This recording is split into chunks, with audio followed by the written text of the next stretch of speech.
But I'll say good day to you this day of your time. We will begin this transmission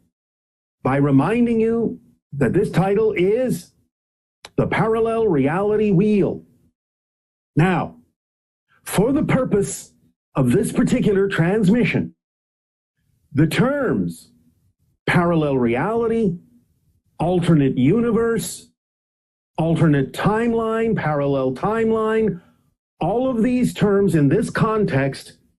are basically the same. And what we are referring to is that sequence of frames that your consciousness shifts through to create the continuity of what feels like, what you experience to be a smooth, unbroken timeline that you think of as your life path, as your experience in physical reality. However, in order to allow you more ability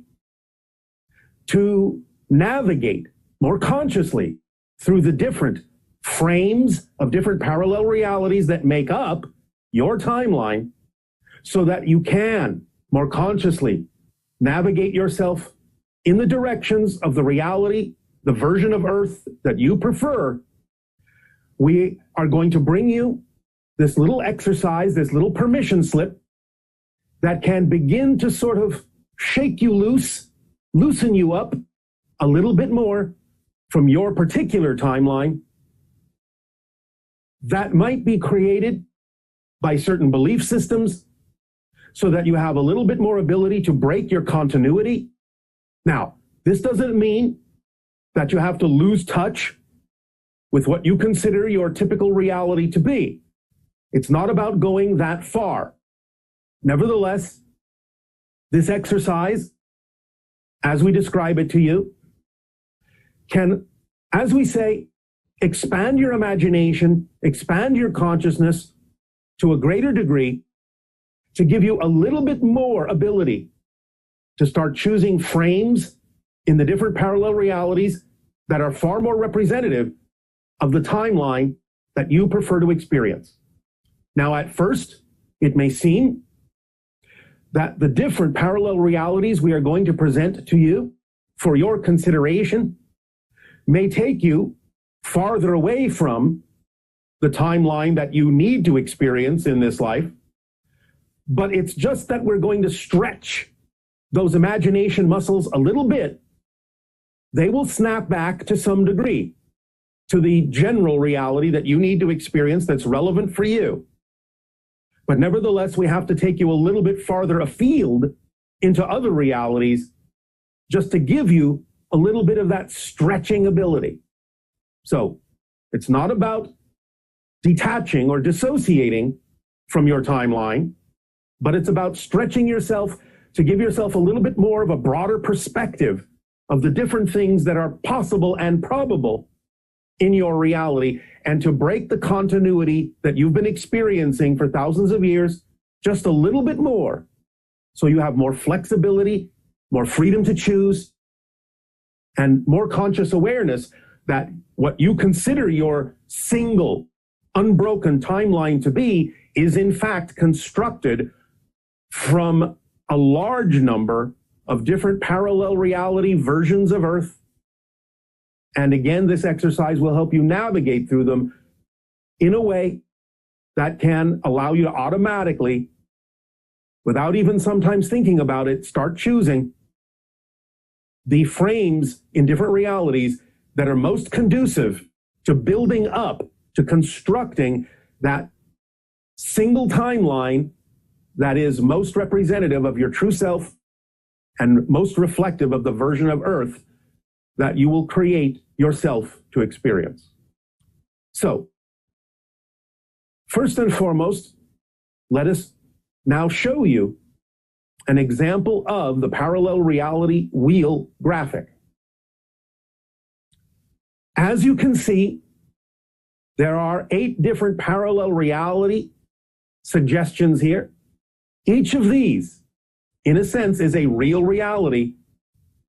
and each of these is somewhat close to your own reality experience, But there are several things that are different, as you can see. In the first one, whereas in what you consider your history to be at the moment,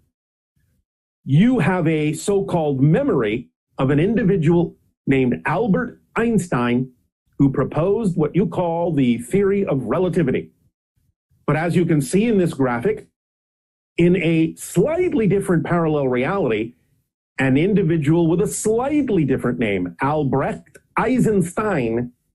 was the individual who proposed relativity for that particular parallel universe. As we have spoken of a little bit before, even though in your memory, your President Kennedy died in your 1963, you can see in a parallel reality that he survived 2 terms and only died in 1985. You can see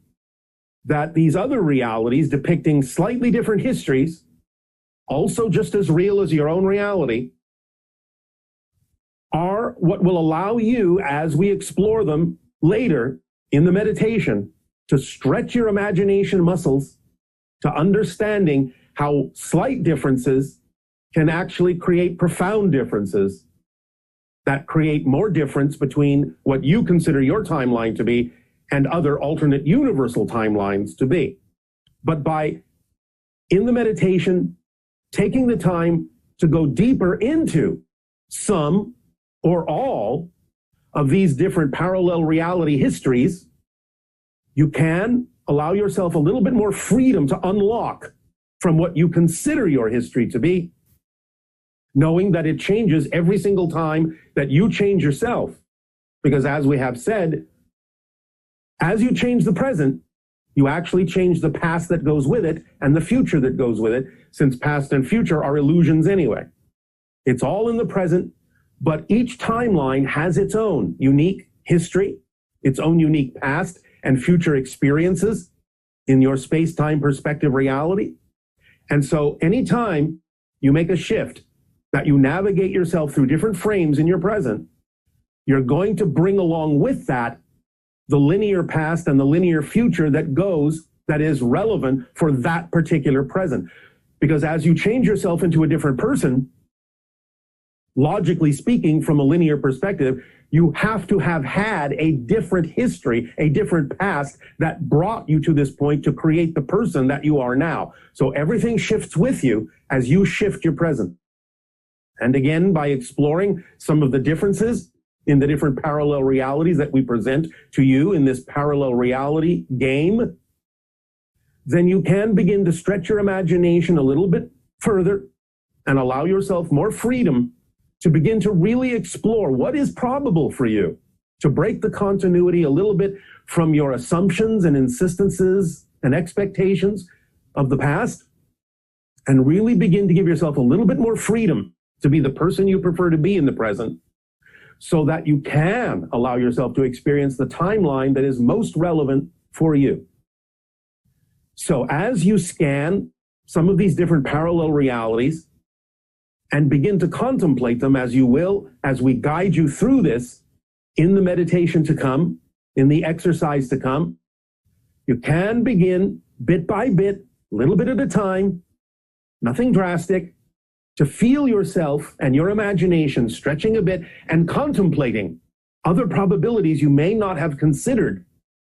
that might be more probable for you, that are more in alignment with your passion, your creativity, your ability to be more and more of who you truly are. So we will now remove the graphic, if it has not already been removed,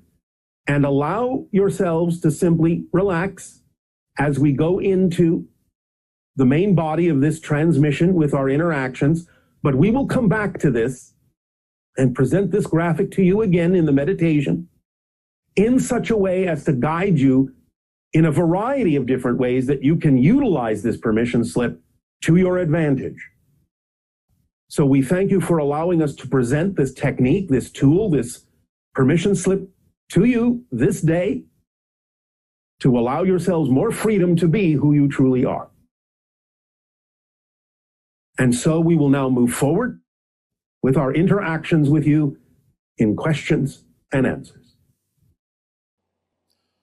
All right, good day. Today's transmission is called The Real Definition of Karma. What is karma? For a long time, people on your planet have misunderstood the actual meaning of that word. It is an ancient Sanskrit word, but most people on your planet have come to think of it as some sort of retribution or punishment or comeuppance or just desserts, so to speak. Someone might do something to you that you feel hurt you, and then maybe later something happens to them that they don't find pleasant, and many people on your planet go, karma, they got what they deserved. That is not the meaning of karma at all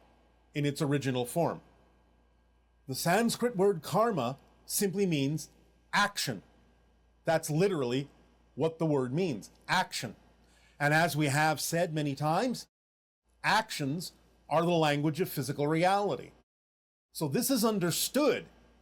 in ancient times as the idea of the actions you take to rebalance yourself if you find that you have taken some action that brings you out of balance. So it's not an issue of punishment, it's not an issue of retribution or comeuppance or deservability in that sense. Yes, your actions have consequences. Of course they do. What you put out is what you get back. That's the law. But the idea is that karma is really just a guiding mechanism, a mechanism to allow you to be more aware of when you are out of alignment with your true vibration, so that you can take whatever actions are required, whatever karma is necessary for you to bring yourself back into alignment with your core true frequency, your core vibration. So it's important now, in this day and age of clarification, of definitions, to let go of the idea that karma has anything at all to do with retribution or punishment, and allow yourself to begin to take and use it in a more conscious and responsible way to constantly guide yourself in the recognition and the discernment that you may have created a situation or a circumstance within yourself by some actions that may have moved you out of alignment with your integrity, with who you really prefer to be, and use that awareness to take the actions necessary to bring yourself back into alignment. That is why we have often said that as soon as you recognize you're out of alignment and choose to bring yourself back into alignment, choose to explore yourself and let go of those things that have brought you out of alignment and allow yourself to go back into alignment, you have erased your karma. Again, not meaning the idea of punishment, but the idea of the willingness to take the actions necessary to right yourself, to guide yourself, to course correct yourself through life and bring yourself back into alignment. Now, this is why what we have just described is the answer to when people ask, well, this person, no names shall be given, does things that are very much out of alignment, very negative, and yet they never seem to really reap any consequence of this. They don't seem to be subject to the so-called law of karma. That's, again, because karma is not a punishment. The idea may sometimes be that a person's belief systems that are negatively oriented may allow them to experience some negative things in turn, but that's because they're holding on to the negative beliefs that caused them to go out of alignment to begin with, and are still holding on to them, which can attract more negativity as a downward spiral into their lives. However, there are people on your planet, you generally label them as either sociopathic or psychopathic, that simply do not have the awareness within themselves because they've never been taught to, or simply have some particular physical reason for disconnecting from that aspect of their consciousness, so that they do not have the correcting mechanism. They do not know how to take the actions that would bring them back into alignment, because the belief system that they have developed within themselves allows them to believe they are not doing anything that is out of alignment, and therefore they see no reason to activate the karmic actions that would bring them back into alignment, because they don't believe they're out of alignment. So again, this is why some people may continue to do very negative things and never seem in any way, shape, or form to be held responsible for these things. Nothing bad ever seems to happen to them, as people on your planet say. This compartmentalization of beliefs and the belief that you're not doing anything negative because of the lack of connection to the karmic actions necessary to bring you back into alignment is the reason why this can occur. So it's all about allowing people to start understanding, reconnecting, and letting go of the idea that karma has anything at all to do with blame or punishment, and it's simply a device that allows you to take the actions necessary to be who you truly are, to recognize your core vibration, and to bring yourself back into alignment with it. This allows you to begin to really take full responsibility for the things that you create and perceive in your physical reality experience. And as we have said, responsibility is nothing more than the ability to respond. So karma, being defined as action, is the heightened ability to respond to misalignment by taking the actions necessary to bring yourself back into alignment. That's all karma is, but it is a very powerful tool if used in that way, in its original intention. So allow yourselves to practice letting go of any definition of karma that has anything at all to do with the idea of comeuppance or retribution or revenge, and allow yourself to bring it closer to home as a device that is actively participating in the creation of your life and your reality experience, and can be used every day in the most positive ways to make sure that you are course correcting and allowing yourself to move forward in the most aligned way to your true core being. Now, we thank you for allowing us to provide you with a more modern and updated, and yet at the same time ancient definition, the original definition of karma. And in return for the gift you are giving us in interacting with all of you, I ask you now, in what ways may we be of service to you? Please begin with your questions and dialogues if you wish.